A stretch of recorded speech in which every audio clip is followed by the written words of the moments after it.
Avanigadda party కార్యాలయం వద్ద ఘనంగా పార్టీ 15వ ఆవిర్భావ దినోత్సవ వేడుకలు నిర్వహించిన మాజీ ఎమ్మెల్యే సింహాద్రి. ముందుగా మహానేత డాక్టర్ వైఎస్ రాజశేఖర రెడ్డి విగ్రహానికి పూలమాలలు వేసి నివాళులర్పించారు. అనంతరం పార్టీ శ్రేణులతో కలిసి కేక్ కట్ చేశారు. వైసీపీ ప్రజాప్రతినిధులు, నాయకులు, కార్యకర్తలతో కలిసి పార్టీ జెండాను ఆవిష్కరించారు.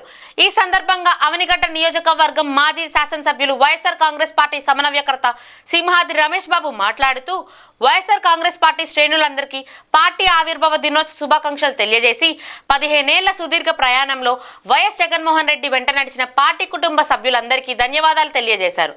రాష్ట్రంలో అన్ని వర్గాలు సంతోషంగా ఉండాలన్నదే వైఎస్ఆర్సీపీ లక్ష్యమని, అధికారంలో ఉన్న ప్రతిపక్షంలో ఉన్న ప్రజల కోసం పరితపించే నాయకుడు వైఎస్ జగన్మోహన్ రెడ్డి అని, కూటమి అధికారంలోకి వచ్చి 9 నెలల కాలంలో ప్రజలు అనేక ఇబ్బందులు పడుతున్నారని, రైతు పంటలకు గిట్టుబాటు ధరలు లేక రైతులు ఆత్మహత్యలు చేసుకుంటున్నారని, విద్యార్థులకు ఫీజు బకాయిలు కూడా చెల్లించే కూటమి ప్రభుత్వం ప్రజలను మోసం చేస్తుందని, ఖచ్చితంగా ప్రజల తరపున పోరాడతామని అన్నారు.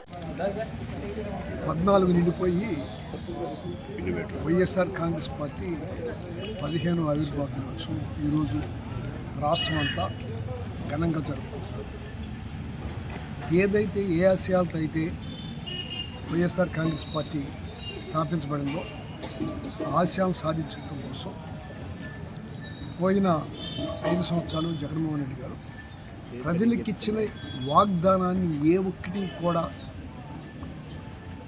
విడిచిపెట్టుకోకుండా అన్నిటినీ నెరవేర్చారు.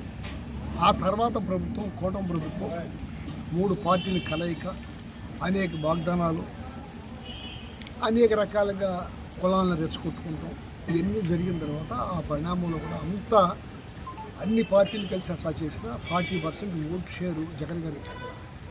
ఇవాళ 9 నెలల కాలం పూర్తి కాకముందే ఈ కూటమి ప్రభుత్వం మీద కావాల్సినంత వ్యతిరేకత వచ్చింది.